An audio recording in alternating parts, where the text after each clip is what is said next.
চট্টগ্রামের BNP chairman Tarique রহমানের বহুল প্রতীক্ষিত নির্বাচনী মহাসমাবেশ পরিণত হয় জনসমুদ্রে।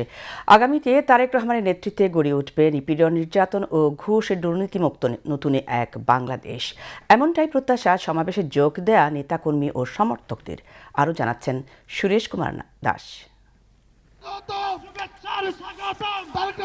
চট্টগ্রামের পলো গ্রাউন্ডে বিএনপির মহাসমাবেশ। প্রধান অতিথি ছিলেন দলের চেয়ারম্যান তারেক রহমান।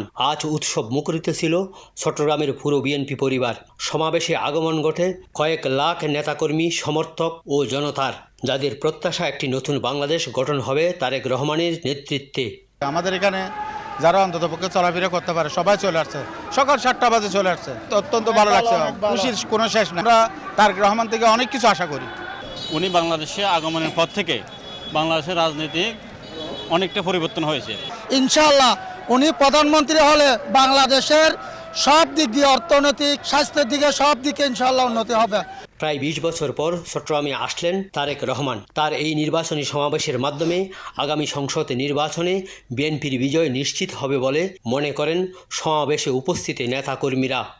জনাব তারেক রহমান বাংলাদেশের নতুন যে রাজনীতি সূচনা করেছে, এই রাজনীতিটা বাংলাদেশের জনগণের একবারে রুট লেভেল থেকে আপ টু সবার জন্য এটা কল্যাণকর হবে।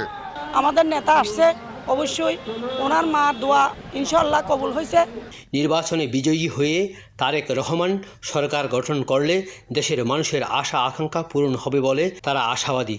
তারেক রহমান দেশে ফেরার পর থেকেই দেশের রাজনৈতিক পরিবর্তন সূচিত হচ্ছে বলে তারা মনে করেন, যা ভবিষ্যতে দেশের সুশাসন আরও নিশ্চিত করতে সহায়ক হবে। পুরা চট্টগ্রামের ভিতরে জনসমুদ্র, এখানে মানে রাস্তাঘাট, পলো গ্রাউন্ডে, মাঠে তো জায়গা নাই। পুরা নিউ মার্কেট হইতে 2 নম্বর গেট হইতে অক্সিজেন হইতে পুরা চট্টগ্রাম টাউন অচল জনসমুদ্র। তারেক রহমানের যে বক্তব্য দিয়েছে, আমাদেরকে যে প্রতিশ্রুতি দিয়েছে, যদি এগুলা উনি সরকার গঠন করে ইনশাআল্লাহ এই প্রতিশ্রুতি আমাদেরকে সঠিকভাবে উনি বুঝিয়ে দেয়, তাহলে এই দেশ অনেকভাবে এগিয়ে যাবে। আগামী 12ই ফেব্রুয়ারি যে নির্বাচন হবে, এই নির্বাচনের একটি বিশাল প্রভাব ফেলবে এই জনসভা। আমাদের তারেক রহমান এই সোনার বাংলাদেশকে একটা প্রতিষ্ঠিত রাষ্ট্রপতি করবে, এমন দুর্নীতিমুক্ত একটা সোনার বাংলাদেশ করবে। আমরা বিশ্বাস করি আমাদের প্রিয় নেতা তারেক রহমান এই চট্টগ্রামের উন্নয়নের জন্য এবং চট্টগ্রামের মানুষের ভাগ্য পরিবর্তনের জন্য যথেষ্ট কাজ করবে। সমাবেশে আগত জনতা বিগত 17 বছরে বিএনপির আন্দোলন সংগ্রাম, প্রতিপক্ষের দমন নিপীড়ন ও পেশিবাদের ইতিহাস তুলে ধরেন।